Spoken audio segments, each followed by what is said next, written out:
જામનગરની વાત કરીએ તો જામનગરમાં 4 દિવસ મેઘરાજાએ ધમાકેદાર બેટિંગ કરી હોવાની વિગતો અત્યારે પ્રકાશમાં આવે છે। તો મેઘરાજાની ધમાકેદાર બેટિંગ જોવા મળી છે। રાજમોતી ટાઉનશીપ 1માં લોકો પાણીમાં ફસાઈ ગયા છે। તો લોકોને અત્યારે પારાવાર મુશ્કેલી વેઠવાનો વારો આવ્યો છે।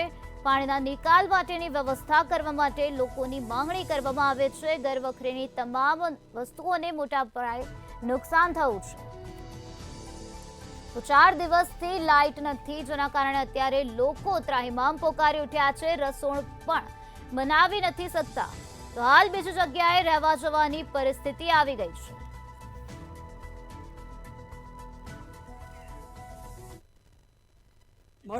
મરથક જલેન્દ્ર અમે 4-5 દિવસ ત્યાં તકલીફ છે અને માજીને બીજી જગ્યાએ શિફ્ટ કરીએ છીએ અને પાવર 3 દિવસ ત્યાં લાઇટ આવવાની શક્યતા ઓછી છે અને હેરાનગતિ વધે છે। કયા એરિયામાં રહીએ છીએ? અમે રાજમોતી ટાઉનશીપ 1।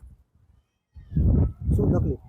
બસ કોઈ જાતની કોઈ સગવડ જ નથી, સરકાર તરફથી કોઈ આવતું નથી અને પાણીનો નિકાલ હતો એ પાણીનો નિકાલ બંધ થઈ ગયો છે। એ હિસાબે વધી ગયું પાણી। ઘરમાં કેટલું પાણી? ઘરમાં ઓછામાં ઓછું 1.5-2 ફૂટ ઉપર પાણી છે। શું નુકસાન? નુકસાન પલંગ બગડ્યા, ફ્રીજ બધાયનું, કોઈનો સોફા બધાયનો પ્રોબ્લેમ આ રીતે થઈ ગયો છે। ફ્રીજ અને ટીવી જે મતલબ કે સોફો ખાદ્ય અનાજની વસ્તુ બધી બગડી ગઈ છે। મારું નામ રેખાબેન ટીલાવત છે। અમે રાજમોતી ટાઉનશીપ 1માં રહીએ છીએ અને 4 દિવસથી આ ઘરમાં પાણી ભરાયેલા છે। બધું અનાજ કરિયાણું બગડી ગયું છે। નાના છોકરા છે, 4 વર્ષની મારા બાબાને ઘરે બેબી છે, 1-3 મહિનાની છે। હવે કાંઈ દવા દારૂ લેવા જઈ શકતા નથી અને એક તાર તૂટી ગયો છે ઇલેક્ટ્રિકનો, તો એમાં કાલે શોર્ટ પણ આવતો હતો બધે। એટલે બહુ તકલીફ છે।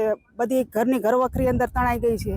ઘરમાં બધું આમ તરે છે, એટલે બહુ તકલીફ છે અને અત્યારે આ બાને અમે બીજી જગ્યાએ શિફ્ટ કરવા જાય છીએ હું અને અમારે વહુને ને છોકરાઓને બધાને બીજે શિફ્ટ કરવા હમણાં મોકલી છીએ પાછા।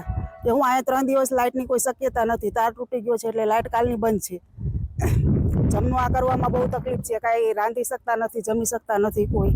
અને ફ્રૂટ ઓલું દેવા આવ્યા હતા એક દિવસ, તો એ કાલનું હલાવીએ છીએ હમણાં।